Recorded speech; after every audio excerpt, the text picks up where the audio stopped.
শোনা মেয়ে, তার কারণ সঞ্জয়কে কেউ চিনতো না, কিন্তু শহরে সবাই তো শেখর মুখার্জির নাম জানে। আমি ভাবলাম যদি শেখর মুখার্জির নাম সবাইকে বলি, তাহলে শেখরদা জানতে পারলে সঞ্জয়কে সবকিছু জানাতে পারবেন। তার মানে আমি আমার পরিবারকে ভুল বুঝেছিলাম? আমার দাদা দিদি ওরা কোনো দোষ করেনি, কোনো খারাপ চাইনি ওরা অদিতির। হ্যাঁ কাকাই, আমি এটাই তোমাকে বোঝানোর চেষ্টা করছিলাম। ভালো বাবা, বিমলি সবাই মামুনিকে না খুব খোঁজার চেষ্টা করেছিল, কিন্তু খুঁজে পাইনি। আমি একদিকে আমার পরিবারকে ভুল বুঝলাম, আর একদিকে ওই মালবিকা দেববর্মন এত অপরাধ করেও নিশ্চিন্তে দিন কাটিয়েছে।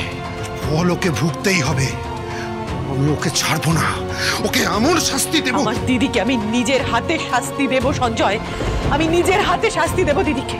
আজ আমি আমার দাদাকে সব কথা খুলে বলবো, সব কথা। আর দিদিকে নিজের হাতে পুলিশের হাতে তুলে দেবো আমি। না বাবু, তোমরা কেউ কিচ্ছু বলবে না দিদি ভাইকে, কিছু করবেও না। কিন্তু কেন? কারণ আমরা এখনো জানি না তোমার সন্তান কোথায় আছে।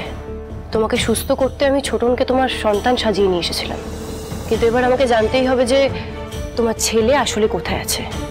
তাই মামুনি আমাদের সবুর করতে হবে, আর তোমাকেও এই অসুস্থ হওয়ার নাটকটা চালিয়ে যেতে হবে, যাতে কেউ না বুঝতে পারে যে তোমার সবটা মনে পড়ে গেছে। এতগুলো বছর ধরে দিদিভাই অনেক চাল চেলেছে, কিন্তু এবার সবটা আমাদের হাতের মুঠোয়। দিদিভাইকে শেষ চালে মাত দিতে হবে। তাই এবার মামুনি শুরু হবে আসল খেলা। দিদিভাইয়ের মুখোশ খুলে সত্যিটা সবার সামনে আনার পালা শুরু হবে আজ থেকে।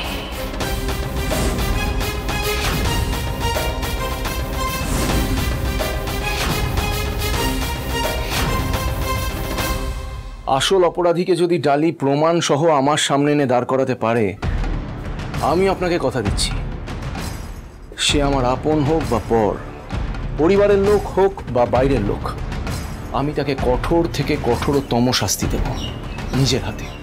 রক্তিম, এই কথাটা মুখে বলা সহজ, কাজে করা কিন্তু সহজ নয়।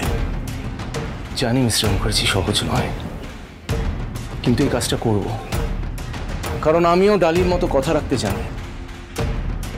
তো মিস্টার মুখার্জি, আমি একটা কথা বলি আপনাকে, আমারও কিছু কথা আছে আপনাকে বলার। আপনিও কিন্তু মানুষ চিনতে ভুল করেন, মানুষের উপর একেবারে অন্ধের মতো বিশ্বাস করেন, যার জন্য আপনি আসল চেহারাগুলো দেখতে পারেন না, নিজের শত্রুকে চিনতে পারেন না। ও মা, রক্তিম তুমি কখন এলে বাবা? এ মা, এই শেখর তুমি কি গো, তুমি আমায় বলতে পারলে না রক্তিম এসছে? তাহলে একটু খাবার দাবার ব্যবস্থা করতে পারতাম। বাবা তুমি বসো, আমি তোমার জন্য চা করে আনি। হ্যাঁ প্লিজ প্লিজ, আমি এক্ষুনি বেরিয়ে যাব, আমার জন্য কিছু আনতে হবে না। হঠাৎ একা এলে বাবা? মানে ডালি ঝুম ওদেরকে নিয়ে এলে না কেন? আর বলছিলাম যে অনিকেত, মানে ভাই, দামিনী, অংশু, ওরা কেমন আছে গো? অনেকদিন দেখা হয়নি ওদের সাথে। আসলে আমার পরিবারে তো আর কেউ নেই, আমার ভাই, দামিনী, অংশু, ওরাই আমার কাছে সব। জানো তো, আমার রণ চলে যাওয়ার পর থেকে আমি অংশুকে আমার নিজের ছেলের মতো করে মানুষ করেছি। আমি স্নেহে অন্ধ বলতে পারো। মানে কতবার এরকম হয়েছে জানো, যে অংশু আর শ্রেয়া ঝগড়া করেছে, হয়তো অংশুর দোষ, কিন্তু আমি শ্রেয়াকে বকেছি। আসলে আমি ভাইকে, দামিনীকে, অংশুকে, ওদেরকে এতটাই ভালোবাসি, এতটাই বিশ্বাস করি যে ওদের ছাড়া কিচ্ছু ভাবতে পারি না। আর আমার না বিশ্বাস, জানো তো, আমার ভাই আমাদের ভালোর জন্য প্রাণও দিতে পারে।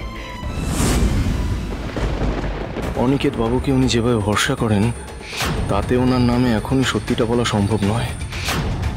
বললে সেই ধাক্কা উনি সামলাতে পারবেন না। তবে অনিকেত বাবুকে আমায় নজরে নজরে রাখতে হবে, আর কোনো চক্রান্ত করার সুযোগ দেওয়া চলবে না ওনাকে।